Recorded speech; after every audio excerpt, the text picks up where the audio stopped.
Panigurado naramdaman nyo naman din lahat. Naramdaman nating lahat na kung paano mawalan. It's the most unwanted feeling. Ang pinakaayaw na ayaw mong maramdaman. Malungkot ka na sa ibang bagay, wag lang yung mawawalan ka. Siguro learning na rin to. I'm gonna say learning to sa atin na mga nabubuhay, no? Andito pa sa mundong ibabaw na life is really short, guys. Life is really short. Kaya nakakalungkot na, alam mo yon, yung may mga tao pa rin talagang ini-enjoy nila yung katoksikan at maging toxic sila para sa ibang tao. Tigilan na natin ang pagiging negatibo sa buhay. And at the same time, mga katodo, matuto tayo magpatawad. Lahat tayo may pagkakamali. Walang exception dyan. Hindi tayo Diyos. And in that term, dapat matuto tayo magpatawad. What's up mga katodo? Magandang hapon. It's Sunday afternoon today na vinavlog natin to. And this is our first ride for 2024. Alright, so mag preheat muna tayo. It's been a while actually. Hindi ko rin nagamit to for ilang linggo na ba? 3 weeks na siguro after New Year. So hindi ko siya na ride.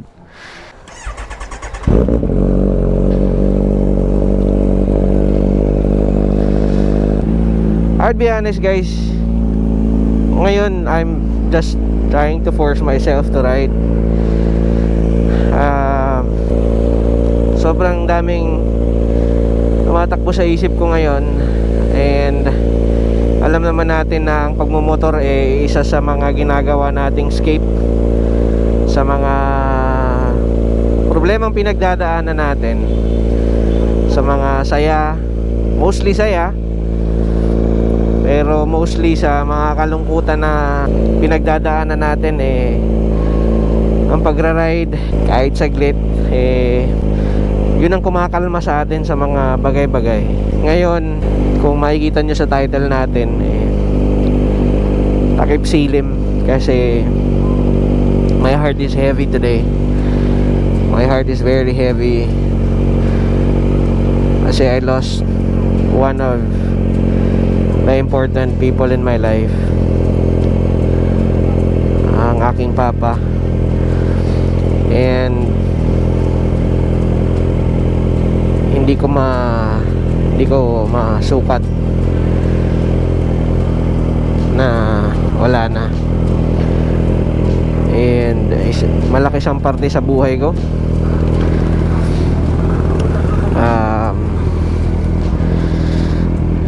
Malaki siyang parte kung bakit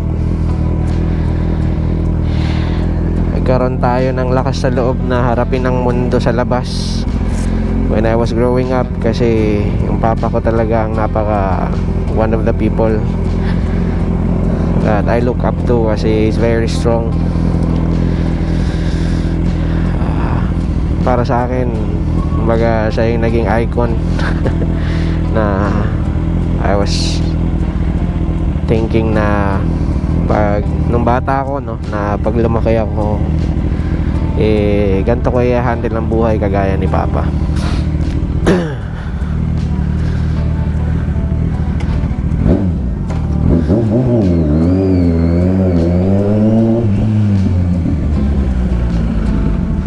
Thank you.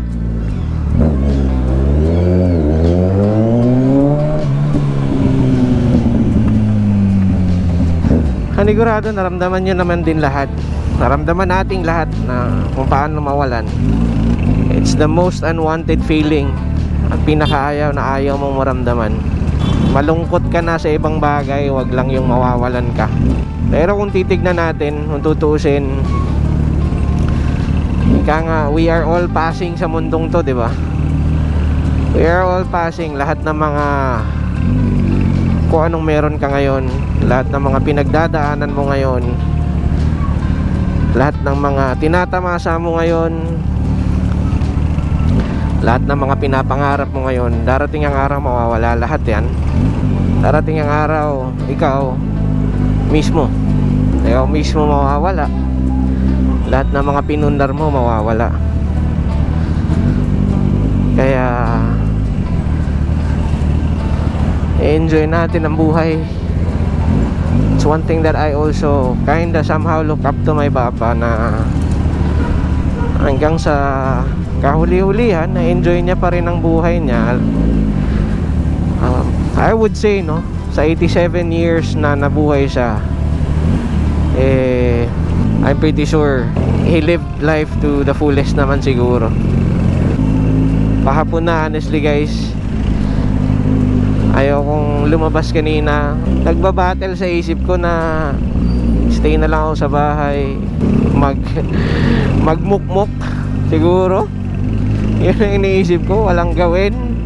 Kaya ang lumipas ang oras na walang ginagawa. Pero si Papa ang isa sa mga taong nagturo sa akin to chase my dreams, to continue life kahit na mahirap ang buhay, patuloy lang. Bago siya nawala, may mga naka-line up na sa isip ko na mga gawin sa motovlogging natin. Pero nung mga nakaraang linggo na hindi na siya kumakain, nalaman ko na ganon, medyo nag-stop lahat. Hindi talaga medyo, nag-stop talaga lahat. Na out of focus tayo kasi syempre malaman mong nasa deathbed yung isa sa mga mahal mo sa buhay, mahirap. Ang hirap din namang magkunwari sa motovlogging na okay ka, you can hide it, pero lalabas at lalabas sa tono ng boses mo, sa gesture mo na there's something wrong, na may nangyayaring hindi maganda. So ipinagpahinga ko na lang din muna, sinet aside until nga yesterday, January 13, nawala si Papa. Doon ko naisip na ang buhay talaga ng tao is unpredictable Kasi last December umuwi tayo sa Mindanao. Isa siya sa rason talaga, siya ang main reason kung bakit tayo umuwi. Siyempre apart from makasama ang pamilya, talagang hinahanap na kasi kami ni Papa, kaming dalawa ng kapatid ko. Kaya nagpasya kaming umuwi para makita si Papa. And ayun na nga, Pasko, magno-New Year, nung umuwi tayo, malakas pa, naglalakad pa, kumakain pa, okay pa siya. And then couple of weeks after, ayun na, ang masakit lang doon nung pauwi na tayo dito sa Manila, sinabi niya sa atin na, actually nung pagyakap ko sa kanya at nung nagpaalam ako na babalik na ako dito sa Manila, sinabi niyang okay na daw siya, pwede na siyang mawala kasi nakita niya na kami. Ako naman, ayoko namang tanggapin yun. So I took it as a joke. Sinabi ko sa kanya na huwag magsalita ng ganyan, hindi mangyayari yan, kakasama pa kami sa susunod.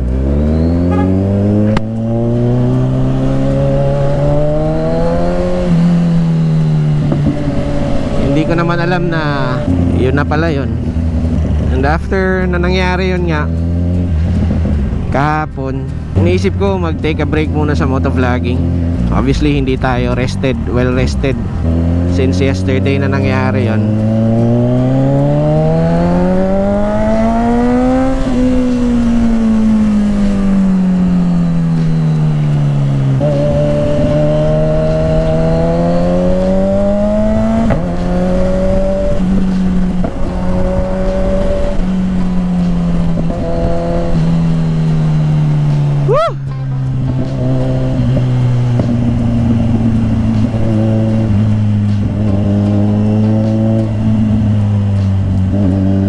Kasi nga, mabalik tayo guys.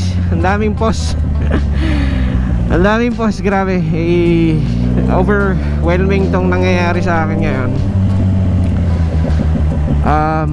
So kahapon, naisip ko na pause muna yung pag-vlog natin for a while. Kasi yun nga, we're dealing with the big challenge sa buhay natin. And habang iniisip natin yon, actually habang sobrang daming pumapasok sa isip natin, mga alaalang nagbalik, bigla akong naalala na itong si Papa, syempre isa yan sa mga nag-encourage sa atin na nung bata pa tayo na sumampa sa bike, magbike. Walang motor si yung papa namin, wala. Pero meron siyang bisikleta na ever since nung bata ako talagang pinapahiram niya pag hindi niya gamit. Sabi niya, manliligaw ka ba? Gamitin mo yung bike, or may pupuntahan ka ba, kunin mo lang dito yung bike. So yung mga alaala na ganun, biglang sumagi sa akin na bakit ko nga ba ay pagpapaliban ng isang bagay na siya rin mismo nag-encourage sa akin nung bata pa ako. And alam ko naman sa sarili ko na sa lahat ng pinagdadaanan ko, or sa kahit na anong bagay na pinagdadaanan ko, pagmumotor ang isa sa getaway ko sa mga bagay-bagay. Kaya kanina or ngayong hapon pagising ko, kasi buong araw ako halos nasa kwarto lang, sinabi ko sa sarili ko na gagawin ko to dahil alam ko naman na kahit wala na si Papa, saan man siya ngayon, mas gugustuhin niyang ipagpatuloy ko kung ano yung mga nasimulan ko. Andyan na yung kalungkutan, pero yung itigil yung isa sa mga pangarap natin, alam kong hindi gugustuhin ng kahit na sinong mahal sa buhay. Ika nga, life must go on. Kaya ito tayo ngayon.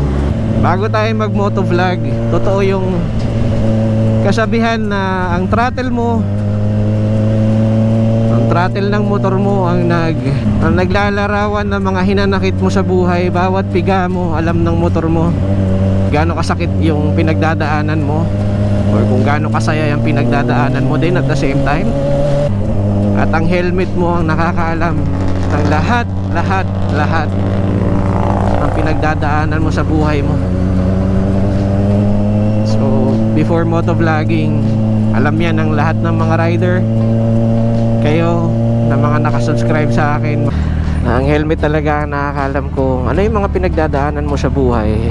Sa ngayon medyo advantage na ako, or may advantage na ako kasi andyan na kayo guys na pinagsishare natin ng ating mga pinagdadaanan. Kaya maraming salamat. Ito nga, takip silim ng buhay, no?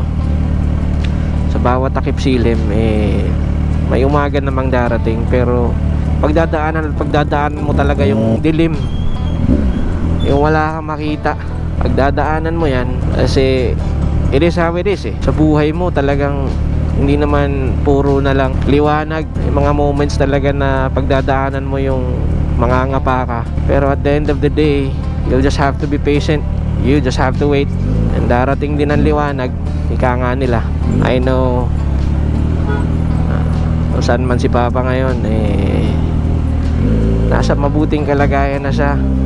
Siguro learning na rin to, I'm gonna say learning to sa atin na mga nabubuhay, no? Andito pa sa mundong ibabaw na life is really short, guys. Life is really short. Kaya nakakalungkot na, alam mo yon, yung may mga tao pa rin talagang ini-enjoy nila yung katoksikan at maging toxic sila para sa ibang tao. So it's sad, it's very sad to think about it na magiging negatibo ka. Pagiging negatibo mo sa buhay na nakaka-apekto rin sa iba, nakakalungkot yung ganyan. Kaya enjoy na lang natin yung buhay natin. Huwag na natin gawing komplikado. So let's stop being negative.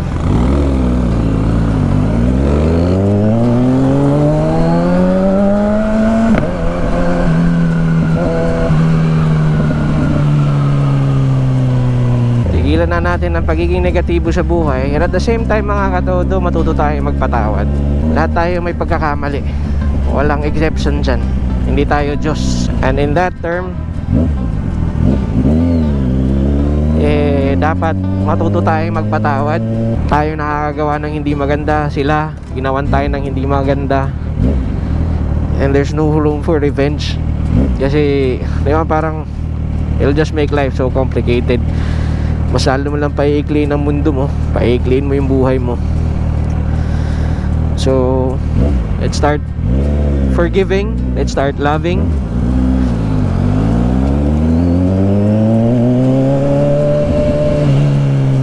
And let's just enjoy life to its fullest.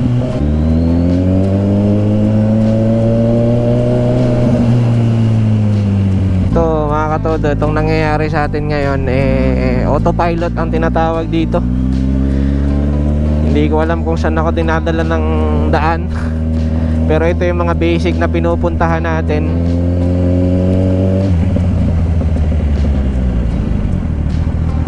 Mga basic na daanan natin or mga naikutan na. Dito tayo ngayon sa famous Burgos Circle. So ito na siya ngayon.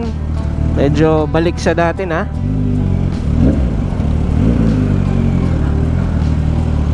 On a Sunday, busy na. Kasi itong area na to before, sinasara pa nga nila to. Kaya sa mga nagbomotor dyan, nagbabalak magmotor ngayon, bagong taon 2024, I highly encourage you guys. I'm not saying na wala na yung pinagdadaanan natin ngayon mga katodo, pero definitely nakakagaan ng pakiramdam tong pagmumotor. And somehow a short escape sa mga pinagdadaanan natin, sa mga problema natin. Definitely not a solution to everything, I would say.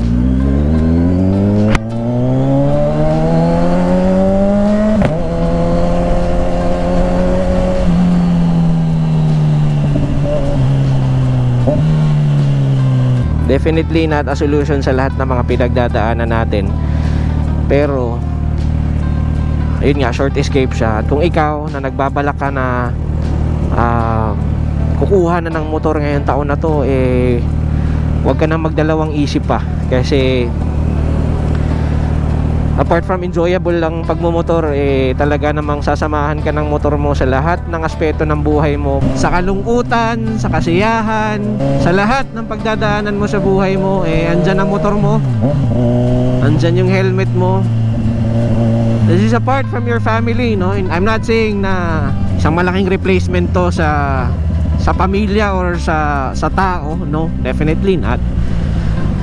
But this may be just a piece of machine, pero dito mo may express kung ano ka, kung sino ka, at kung anong mga pinagdadaanan mo.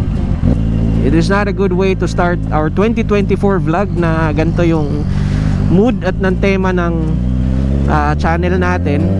But I would say mga katodo na mahirap man ang pinagdadaanan natin ngayon,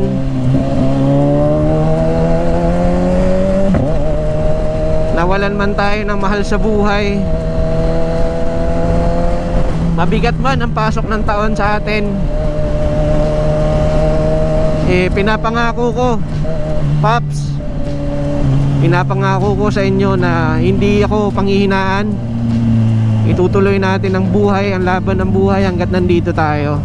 And syempre, mas lalo pa nating sisipagan, mas lalo pa nating kikilusan, at pasalo pa nating itotodo ang laban ng buhay. Kayo rin mga katodo, ay mga pagsubok na very very early in the year, pero hindi tayo susuko. Sipagan nyo rin, kilusan nyo at itodo nyo.